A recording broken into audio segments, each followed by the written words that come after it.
ঘটনার শুরু। দেখা যায় গ্রামের পথ দিয়ে একটা গাড়ি যাচ্ছে, যার ভেতরে আমরা একটা মেয়ের কণ্ঠে শুনতে পারি। সে তার মাকে বলছিল, মা, আমরা কি বাড়িতে চলে যাচ্ছি?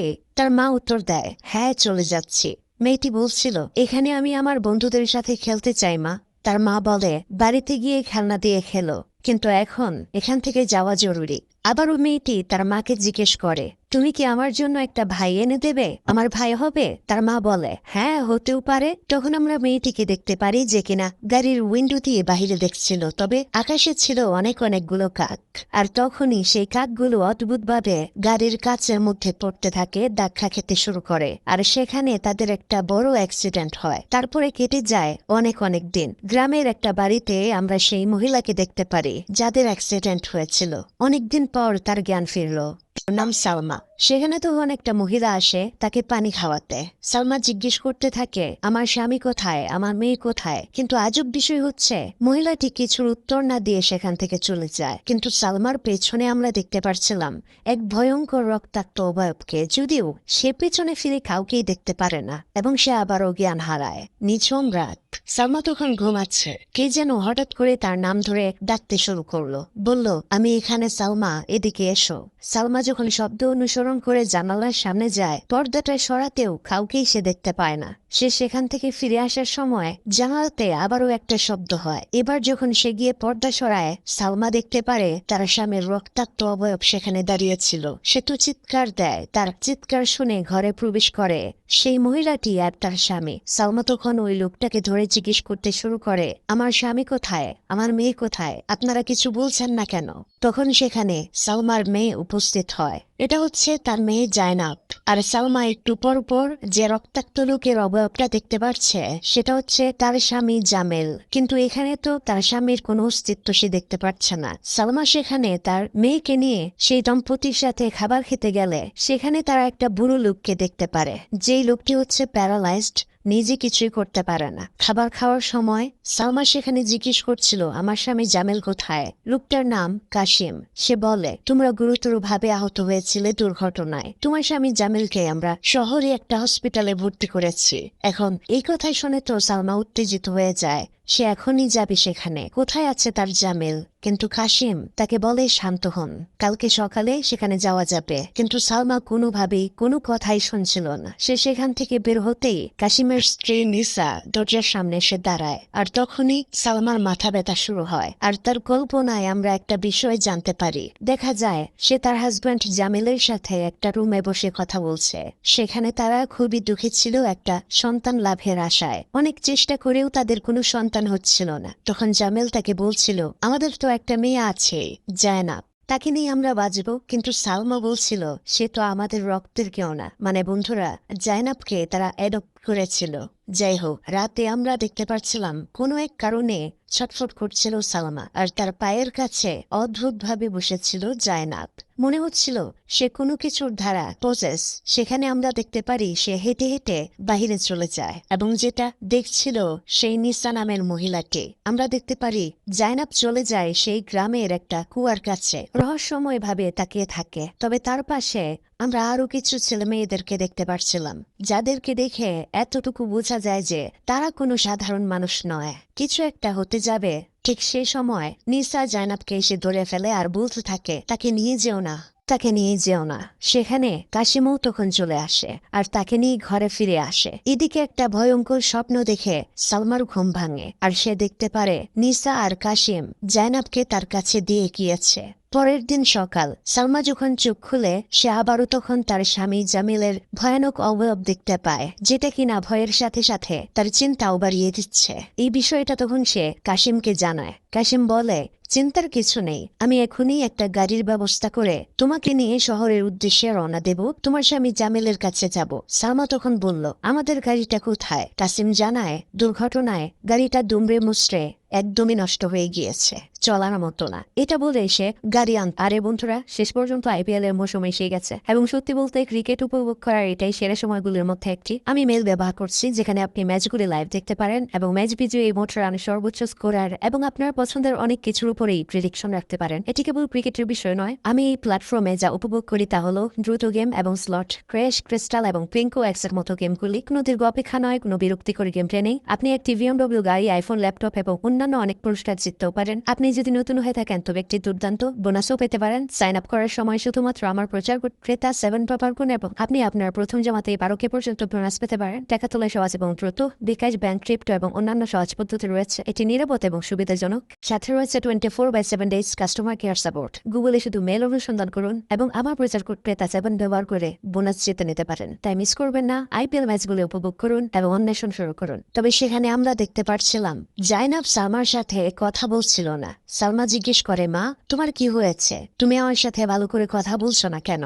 জাইনাব বলে, তুমি আমাকে ভালোবাসো না মা? আমি সেদিন শুনেছি তোমার আর বাবার কথা। তোমরা তো আমাকে দত্তক নিয়েছিলে। আমি তোমাদের সন্তান নই। এখন এটা শোনার পরে সালমা মিথ্যা কথা বলতে থাকে। বলে, এগুলো তুমি বিশ্বাস করো না মা। তুমি আমাদেরই সন্তান, বোঝার চেষ্টা করো। আমরা তোমাকে নিজেদের চেয়ে বেশি ভালোবাসি। আমরা দেখতে পাচ্ছিলাম নিসা এগুলো অদ্ভুতভাবে দেখছিল। সেদিন গোসল করার পর সালমা যখন জানলা দিয়ে উকি দিয়ে কাশিমের বাবাকে দেখার চেষ্টা করছিল, সেই বৃদ্ধা লোকটি তৎক্ষণাৎ তার দিকে অদ্ভুতভাবে চেয়ে ভয়ানক আচরণ করতে শুরু করে। সালমা তো এটাতে খুবই ভয় পেয়ে যায়, কেননা এই লোকটা তো প্যারালাইজড। কিন্তু মুহূর্তেই সবকিছু স্বাভাবিক হয়ে যায়। অন্যদিকে সালমা এসে দেখতে পারে নিসা কোথায় যেন যাচ্ছে। সে তখন তার পেছনে যায়। দেখতে পারে নিসা একটা টিনের ঘরে ঢুকলো। সে ভেতরে উকি দিতে দেখতে পারে সে একটা ছোট বাচ্চা কুলে নিয়ে ঘুম পাড়ানোর গান গাইছে। তখনই সালমার মনে হয় বাইরে থেকে কেউ যেন তাকে ডাকলো, কিন্তু পেছনে চেয়েও সে কাউকেই দেখতে পায় না। আবারও যখন ভেতরে উকি দেয় সে, তখন সেখানে নিসা একদমই সামনে ছিল তার, এবং তার কোলে কোনো বাচ্চা ছিল না। সে তো চমকে যায়, কিন্তু নিসা সেখানে তাকে কিছু না বলে চলে আসে। সালমা কৌতূহলবশত সেই রুমে প্রবেশ করলে দরজাটা আপনা আপনি লেগে যায়। সে তো দরজা খোলার আপ্রাণ চেষ্টা করে, কিন্তু পারে না। সামনে থেকে কেউ যেন তাকে ডাকছে। সে যখন এগিয়ে যায় দেখতে পারে একটা কুয়া, এবং তার ভেতর থেকে তার হাজবেন্ডের কণ্ঠে, অর্থাৎ জামিলের কণ্ঠে তাকে কেউ ডাকছে। সে যখন মুখ দিয়ে দেখতে চায়, কোনো এক ভয়ানক শক্তি তাকে কুয়োর ভেতরে টেনে নিতে চাইছিল। তাকে তখন ধরে ফেলে তাদের মেয়ে জায়নাব। তবে আমরা দেখতে পারি আসলে সেখানে তো কোনো কুয়াই ছিল না। কিন্তু আরো অদ্ভুত ঘটনা হচ্ছে, সেখান থেকে জায়নাব হেঁটে হেঁটে কোথাও চলে যাচ্ছিল। সালমা যখন জিজ্ঞেস করছিল, তুমি কোথায় যাচ্ছ, সে উত্তর দেয়, আমি আমার বন্ধুদের সাথে খেলতে যাচ্ছি মা। তারা কারা? এটা জিজ্ঞেস করলেও জায়নাব কোনো উত্তর দেয় না। বশীকরণের মতো শুধু চলতে থাকে। সালমা পেছনে পেছনে যায় আর দেখতে পারে গ্রামের শেষ প্রান্তে একটা জঙ্গলের কাছে গাছের কাছে এসে দাঁড়িয়েছে জায়নাব। সে যখন জায়নাবকে ধরতে যায়, তখনই একটা ভয়ঙ্কর অবয়ব সালমার সামনে আসে, যেটা তৎক্ষণাৎ আবার উধাও হয়ে যায়। এতে তো সে প্রচন্ড ভয় পায়। জায়নাব তার মাকে বলে গাছের উপরে দেখতে। সালমা যখন গাছের উপরে তাকায়, দেখতে পারে সেখানে অসংখ্য বাচ্চার দেহ ছিল, যেগুলো ঝুলেছিল। এসব দেখে সেখানে সে থাকতে না পেরে মেয়েকে নিয়ে বাড়িতে চলে আসে। দেখতে দেখতে রাত হয়ে গেল, কিন্তু গাড়ি আনার কথা বলে কাসিম যে কোথায় গেল সে এখনো বাড়িতে ফিরল না। সালমা তো নিসাকে বলে, তোমার স্বামী কোথায়? কিন্তু আশ্চর্য বিষয়, নিসা এই বিষয়ে কোনো কথাই তার সাথে বলে না। সেখান থেকে চলে যায়। সে যখন কাসিমের প্যারালাইজড বাবার কাছে যায়, অদ্ভুতভাবে সেই বৃদ্ধা লোকটি তার হাত ধরতে যায় এবং নড়তে শুরু করে। তখনই সেখানে কাসিম এসে উপস্থিত হয়। সালমা তো প্রশ্ন করতে শুরু করে, আপনি সারাদিন কোথায় ছিলেন? গাড়ি নিয়ে আসার কথা বলে আমার স্বামী জামিল কেমন আছে? সে কি আদৌ বেঁচে আছে? কি শুরু করেছেন আপনারা? আমাকে কিছু বলছেন না কেন? কিন্তু আমরা দেখতে পাচ্ছিলাম তারা তাও কিছু বলছিল না। এজন্য দেখা যায় সালমা এবার জায়নাবকে নিয়ে বাড়ি থেকে বের হয়ে যায়। তারা পুরো গ্রামটিতে বাড়িগুলোতে গিয়ে সাহায্য চাইতে শুরু করে। বলতে থাকে, আমাদেরকে সাহায্য করুন, আমরা বিপদে পড়েছি। কিন্তু আশ্চর্য বিষয়, গ্রামের কেউ একটা দরজাও খোলে না, সাড়া দেয় না। তারা যখন হাঁটতে হাঁটতে সেই কুয়ার পাশ দিয়ে যাচ্ছিল, তখন হঠাৎ করেই জায়নাবের কি যেন হয়ে গেল। সে কুয়ার ভেতরে লাফ দিতে চাইছিল। সালমা যখন জিজ্ঞেস করে, তুমি কি করছো এটা? জায়নাবের উত্তর তখন একটাই, আমি আমার বন্ধুদের সাথে খেলতে যাচ্ছি মা। সালমা যখন জিজ্ঞেস করে, তোমার বন্ধুরা কোথায়? সে উত্তর দেয়, এই তো তারা কুয়োর ভেতরে। তখন জাইনাব সালমাকে পেছনে হাত দিয়ে ইশারা করলো। সালমা যখন পেছনে চায় কিছু সে দেখতে পারে না, যখন আবার সামনে চায় দেখতে পারে তার রক্তাক্ত স্বামীর অবয়ব, যেটা দেখে সে একটা চিৎকারই দেয়। সেই সাথে সবকিছুই স্বাভাবিক হয়ে যায়। কিন্তু জাইনাব কোথায় গেল? সে কি কুয়াতে পড়ে গেল? সালমা তো কাঁদতে থাকে। তখন কি বুঝে যেন সে হাঁটতে হাঁটতে চলে যায় জঙ্গলের ভেতর দিয়ে সেই গাছটার কাছে। সেখানে অনেক অনেক বাচ্চার অবয়ব সে দেখতে পাচ্ছিল। আর তখনই একটা ভয়ানক কিছু তার সামনে এসে পড়লে সে চিৎকার দিয়ে বসে পড়ে। আর আমরা দেখতে পারি সে তো সেই কুয়ার সামনেই রয়েছে। আর সেখানে জাইনাবও ছিল। কাশিম সেখানে উপস্থিত ছিল। আসলে কাশিম তাদেরকে প্রোটেক্ট করছিল। তারা বাড়িতে যাওয়ার পর এর পরের দিন আমরা দেখতে পারি সালমা গোসল করছে সেই টিনের ঘরটিতে। কিছুক্ষণ পর সে বুঝতে পারলো সে পানি দিয়ে নয়, পানির জায়গায় ছিল রক্ত, আর তাই দিয়ে গোসল করছে। এটা দেখে তো সে চিৎকার দেয়। সামনে দেখতে পারে একটা মহিলা এবং তার পিছনে অনেক অনেক ছেলে মেয়ে। তারা এগিয়ে আসছে। আর হঠাৎ করেই তার ভয়ানক রূপের স্বামী তাকে জড়িয়ে ধরে। সে তো আবারও চিৎকার দেয়। আর সেখানে নিসা চলে আসে। এবার সবকিছু স্বাভাবিক হয়ে যায়। রাতে সালমা কাশিমকে জিজ্ঞেস করে, আপনারা কেন আমাকে কিছু বলছেন না? দয়া করে বলুন আমার স্বামী কোথায়, আর এসব কি হচ্ছে? তখন কাশিম তাকে বলে, প্রথমে তুমি বলবে আর তারপর আমরা বলবো। সালমা বলে, আমি কি বলবো? কাশিম বলে, তোমরা কারা, এখানে কি করছো, আর কি জন্য এসেছো? আর সালমা তখন বলতে থাকে, আমার বাবা মা নেই, আমাকে এক পরিবার দত্তক নিয়েছিল।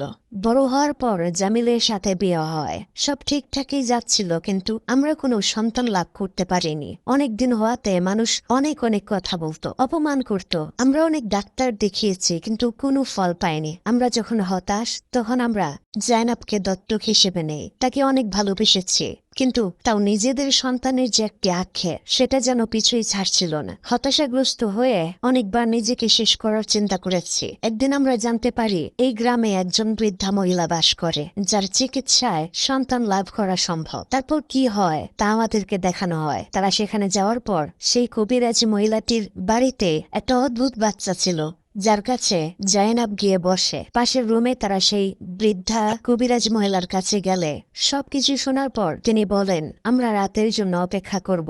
মাগরিবের আজান পড়ে গেলে দেখা যায় সেই বৃদ্ধা মহিলাটি শুরু করেছে এক ভয়ঙ্কর রিচুয়াল। সালমাকে শুইয়ে তার পেটে এঁকে দিল কিছু নকশা। জামিলের কাছে সে জানতে চাইল তারা কি চায়, ছেলে নাকি মেয়ে। জামিল বলে ছেলে চায়। সেই বৃদ্ধা মহিলাটি তার হাতে তখন একটা পাত্র ধরিয়ে দেয় আর বলে, তুই পাশের ঘরে যাবে এবং সেখানে একটা মা ঘোড়া আর ছোট ঘোড়াকে দেখতে পাবে। তোমার কাজ হচ্ছে তাদেরকে ত্যাগ করা, ওদের কাছে বলি করা, এবং বড় ঘোড়াটার লিভার আর ছোট ঘোড়াটার হৃৎপিণ্ড বের করে সেগুলো নিয়ে আসবে আর রক্ত দিয়ে উজু করে শেষ রাতের সালাত আদায় করবে। যদি তোমরা ছেলে চাও তবে এটা করতেই হবে। এবার আমরা দেখতে পারি জামিল তাই করে। ঘোড়াগুলোকে শেষ করে তাদের লিভার আর হৃৎপিণ্ড নিয়ে রক্ত দিয়ে উজু করার পর নামাজ আদায় করে।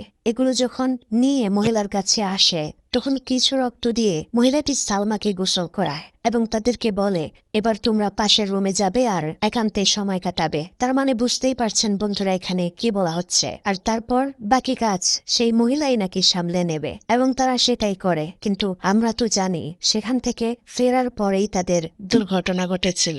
সালমা কাসিমের কাছে এবার কাঁদতে কাঁদতে বলে, আমি চাই না এখন এখানে থাকতে, আমার কাউকে লাগবে না, আমি আমার পরিবারকে নিয়ে ফেরত যেতে চাই। সালমার কান্না দেখে নিসা সালমাকে সামলিয়ে অন্য ঘরে চলে যায়। আর আমরা কাসিমকে দেখতে পারি যে কিনা তার পেছনে থাকা একটা সৈনিকের ছবির দিকে তাকিয়ে থাকছিল। ঘুমানোর আগে দেখা যাচ্ছিল জাইনাব ক্রমশ বাহিরের দিকে যেতে চাইছিল। তার মা তাকে জিজ্ঞেস করে, তোমার কি হয়েছে, বারবার কোথায় যেতে চাও? তার এক কথা, সে তার বন্ধুদের সাথে খেলতে যাবে। জাইনাব সালমার কোনো কথাই শোনে না। বাহির থেকে অদ্ভুত ভয়ঙ্কর সব শব্দ বেশি আসছিল। জাইনাবকে বাহিরে যেতে আটকায় কাসিম। সালমা জিজ্ঞেস করতে থাকে, আচ্ছা আপনারা কি লুকাচ্ছেন, এবার তো বলেন। আমি তো সবকিছু বললাম, এবার আপনি বলুন। কাসিম তখন বলে, আমি বলবো, সব বলবো, তোমরা মনোযোগ দিয়ে শোনো, কিন্তু ভয় পেও না, এটি সত্য ঘটনা। আমাদের গ্রামের নাম সিনকুয়ুসো, অর্থাৎ জিনের গ্রাম। তার মানে বুঝতেই পারছো এখানে জিন রয়েছে। অবশ্য গ্রামের এত বাজে অবস্থা 25 বছর আগে ছিল না। আমি 25 বছর আগের সেই ভয়ঙ্কর ঘটনাটি বলতে যাচ্ছি, যা ছিল এই সব কিছুর শুরু। 25 বছর আগে এই গ্রামে জেহেরা নামের একটি মেয়ে বাস করত। সে ছিল গ্রামের সুন্দরীদের মধ্যে অন্যতম। পুরো গ্রামের যুবকরাই তাকে বিয়ে করতে চাইত। গ্রামের অন্যান্য মহিলারা তার সৌন্দর্য দেখে হিংসা করত, তবে জেহরা একটা ছেলেকে ভালোবাসত, যার নাম আলী, এবং যে ছিল একজন আর্মি। তারা দুজন দুজনকে খুবই ভালোবাসত, তবে তাদের দেখা হতো না। কেননা আলী বলেছিল, আমি প্রশিক্ষণ শেষ করে ফিরে আসব, তারপর বিয়ে করব, তুমি অপেক্ষা করো। জেহরাও অপেক্ষা করত দিন রাত। কিন্তু হঠাৎ একদিন জেহরার ঘরের দরজাতে কেউ কড়া নাড়ল। উপাস থেকে আলী বলছে, জেহরা দরজা খোলো, আমি আলী তোমার জন্য এসেছি। কিন্তু জেহরা ভয় পাচ্ছিল, কেননা এরকম সময় তো আলী আসার কথা নয়। কিন্তু কি আর করা, ভালোবাসার মানুষ এত রাতে ডাকছে, দরজা না খুলে কি পারা যায়? দরজা খোলার পর অবশ্য দরজার সামনে কেউ ছিল না, কিন্তু একটু সামনে গিয়ে আলীর নাম ধরে রাখতেই সে অন্ধকার থেকে বের হয়ে আসে এবং তারা দুজন মিলিত হয়। কতদিন পর একজন আরেকজনকে দেখতে পেল। তারা চলে যায় গ্রামের পাশে একটি জঙ্গলে। সেখানে একটা গাছের নিচে বসে গল্প করছিল। জেহরা জিজ্ঞেস করে, তুমি তো ট্রেনিং এ ছিলে, কিভাবে আসলে? আলী বলে, আমি তোমাকে ছাড়া একটু থাকতে পারছিলাম না জানো, চলেই আসলাম দেখতে। তবে আমি যে এসেছি এটা কাউকে কিন্তু বলো না। জেহরা বলে, কেন বলবো না? আলী বলে, যদি কেউ সেখানে কমপ্লেন করে দেয় তাহলে আমাকে কিন্তু বাদ দেওয়া হবে। আর এরপর থেকেই তারা প্রতিদিন গভীর রাতে দেখা করত সেই জঙ্গলে। জেহরা হঠাৎ করেই খুব হাসি খুশি হয়ে যায়, যেগুলো গ্রামের মহিলাগুলোর কাছে খুব স্বাভাবিকভাবেই লক্ষণীয় ছিল, কেননা তারা এর আগে জেহরাকে এতটা খুশি দেখেনি। কিন্তু এর কয়েকদিন পরেই জেহরা আর আলী কিছু মানুষকে নিয়ে সেই জঙ্গলেই বিবাহ সম্পন্ন করে। আর সেখানে সেই গ্রামের ট্রেডিশন অনুযায়ী তাদের সেখানেই বাসর হয়। কিন্তু হঠাৎ করে একদিন জেহরার কাছে খবর আসে আলী মারা গিয়েছে। যে খবরটা জেহরা শোনার পর একদমই সহ্য করতে পারে না। তখন কাশেম বলছিল সালমাকে, এভাবেই আমার ভাই মারা যায়। সালমা তখন বলে ওঠে, আপনার ভাই মানে? কাশিম বলে, আলী আমাদের বড় ভাই, এবং ছবিও দেখায়। সালমা তখন জিজ্ঞেস করে, সে কেন মারা গেল আর কি হয়েছিল? আর বন্ধুরা, এখান থেকে জানা যায় একটা টুইস্ট। সেদিন আর্মি ক্যাম্পে থাকতেই নিজেকে শেষ করে দিয়েছিল আলী। তবে এখানে সালমা জানতে চায়, তাহলে সেদিন জেহরা কার সাথে দেখা করেছিল, বিয়েটাই বা কার সাথে হয়েছিল? কাশেম তখন বলতে থাকে, সে আলী ছিল না, সে মানুষও নয়, সে আগুনের তৈরি। তার নাম নেওয়া আমাদের গ্রামে অভিশপ্ত। তার মানে আমরা তো ক্লিয়ার বন্ধুরা যে এটা ছিল জিন। তবে কেন মারা গেল আলী? আসলে জিন গিয়ে আলীর কাছে কুমন্ত্রণা দিয়েছিল যে জেহরা তোমাকে ছেড়ে অন্য একটা ছেলেকে বিয়ে করে ফেলেছে, যার কষ্ট আলী সহ্য করতে পারেনি। কিন্তু জিন যে জেহরার সাথে খেলা করছে এটা তো সে এখনো জানে না। এই ঘটনার পর থেকে জেহরা নিজেকে ঘরের মধ্যে আটকে রাখত, কোনো খাবার খেত না। কিছুদিন পর সে চরম হতাশাগ্রস্ত হয়ে নিজেকে শেষ করতে চায়, কিন্তু পারে না। এরপর যখন সে স্বাভাবিক জীবনে ফেরার চেষ্টায় আবার বাহিরে বের হয়, কিন্তু গ্রামের মানুষ তার শরীর দেখে বুঝে ফেলে যে জেহরা গর্ভবতী। এখন গ্রামের মানুষদের প্রশ্ন হচ্ছে, বিয়ে ছাড়া কিভাবে গর্ভবতী হলো জেহরা? অবশ্যই মেয়েটি চরিত্রহীন। এটি ছিল পুরো গ্রামের অপমান। সবাই তখন জেহরাকে অপমান করতে শুরু করে, এমনকি বাচ্চারাও তাকে অনেক জ্বালাতন করতে থাকে। কাসিম বলছিল, এমনকি আমার বাবাও জেহরাকে অপমান করেছিল। গ্রামের মানুষ সব বলছিল জেহরার ভেতরে সন্তান অপকর্মের ফল। কেউ চাইছিল না জেহরা এই গ্রামে থাকুক। সব অপমান, সব কষ্ট সহ্য করতে না পেরে সব সময় সে গ্রামের জঙ্গলে সেই গাছের নিচে বসে কাঁদত। আর তখনই সেখানে সেদিন প্রসবের সময় ঘনিয়ে আসলো। অন্যদিকে পুরো গ্রামবাসীরা জেহরাকে গ্রাম থেকে বিতাড়িত করার জন্য সিদ্ধান্ত নেয়। তারা জেহরার বাড়িতে জেহরাকে খুঁজতে যায়, কিন্তু তাকে পায় না। তবে বাড়ি ঘর ভাঙচুর করে। এদিকে জেহরার একটা সন্তান জন্ম হয়, কিন্তু তাকে দেখতে স্বাভাবিক লাগছিল না। যতই হোক, এটা তো তার বাচ্চা। অন্যদিকে সে দেখতে পারে মানুষজন তাকে মারতে আসছে। এটা দেখে সে তার বাচ্চাকে বাঁচানোর জন্য একটা কাঠের উপর রেখে নদীতে ভাসিয়ে দেয়। গ্রামের লোকজন এটা দেখতে পারে না। সবাই তাকে পেয়ে দৌড়িয়ে দৌড়িয়ে ইটপাটকেল ছুঁড়ে একটা কুয়ার সামনে এনে মেরে ফেলে। আর অবশেষে সবাই মিলে লাশটা সেই কুয়ার ভেতরে ফেলে দেয়। আর এভাবেই একটি মেয়ের জীবন ধ্বংস হয়ে যায়। তার মৃত্যুর পর থেকেই সবকিছু শুরু হয়। জেহরাকে ভালোবেসে যে জিনটা বিয়ে করেছিল, ভালোবেসেছিল, সেই জিন গ্রামবাসীর উপর প্রতিশোধ নিতে শুরু করে। কাশিম তখন সালমাকে জিজ্ঞেস করে, আচ্ছা, তুমি এখানে আসার পর একটা বাচ্চার শব্দ কি শুনতে পেয়েছ? সালমা বলে, না। কাশিম বলে, জেহরা মারা যাওয়ার পর থেকে এই গ্রামের প্রত্যেকটি মহিলা গর্ভবতী ঠিকই হতো, কিন্তু মহিলাদের অকাল প্রসবে বাচ্চাগুলো মারা যেত। আর জীবিত হলে প্রতিটা বাচ্চা অদ্ভুত আকৃতির হতো, জানোয়ারের মতো, যাদেরকে ভয় পেয়ে সবাই মেরে ফেলত। এ তো গেল না হওয়া সন্তানগুলো। আর যে সকল বাচ্চাগুলো আগে থেকেই ছিল, মধ্যরাতে তারা নিজেদের বাবা মাকে শেষ করে দিতে শুরু করলো। আর ধীরে ধীরে সবাই সেই কুয়াতে লাফ দিয়ে হারিয়ে যেতে শুরু করে। পরিশেষে যারা বেঁচে ছিল তারা সন্তান হারানোর বেদনায় নিজেই নিজেকে শেষ করে দিয়েছে, আর গ্রামটা হয়েছে মৃত্যুপুরী। আর এই অবস্থা থেকে আমি আর আমার স্ত্রী নিসাও বাঁচতে পারিনি। আমাদের বাচ্চাকেও তারা মেরে ফেলে। তবে সেই জিন কিন্তু আসে জেহারার রূপ ধরে শুধুমাত্র, আর জেহারাকে অপমান করার কারণে আমার বাবার আজকে এই অবস্থা। তিনি প্যারালাইজড হয়ে যায়। আর এই কারণেই আপনাকে আর আপনার মেয়েকে দেখতে পেয়ে সেফ রাখার চেষ্টা করছি আমরা চাই অন্তত জাইনাবের কোনো ক্ষতি না হোক। সালমা তখন বিষয়টা বুঝতে পারে। ঘুমাতে যাওয়ার সময় কাশেম সালমাকে বলে, আর যদি কেউ ডাকে তাহলে ওঠো না, কোনো শব্দ পেলে সেটা মন দিয়ে শুনো না, আর যদি কিছু দেখে ফেলো তাহলে সেটার দিকে বেশিক্ষণ চেও না, কারণ আজকেই সেই দিন যেদিন জেহারাকে সবাই মিলে মেরে সেই কুয়াতে ফেলেছিল। আর আজকেই হয়তো সেই জিন জাইনাবকে নিয়ে যেতে পারে। কিন্তু ঘুমানোর সময় আমরা দেখতে পারছিলাম জাইনাব রহস্যময় ভাবে উঠে বাড়ি থেকে বের হয়ে চলে যায় সেই টিনের ঘরটিতে, যেখানে সে গিয়ে দেখতে পারে নিসা দুর্নাতে কোনো এক বাচ্চাকে ঘুম পাড়ানির গান শোনাচ্ছে। কিন্তু হঠাৎ করে সেটা সেখান থেকে গায়ে, আর সামনেই সে দেখতে পায় জেহারা সহ অনেক বাচ্চা ছেলে মেয়েরা। এটিকে সালমা হঠাৎ করে টের পেয়ে দেখতে পারে জাইনাব তার সাথে নেই। তখন সেখানে তার সাথে ভয়ঙ্কর কিছু ঘটনা ঘটতে শুরু করে।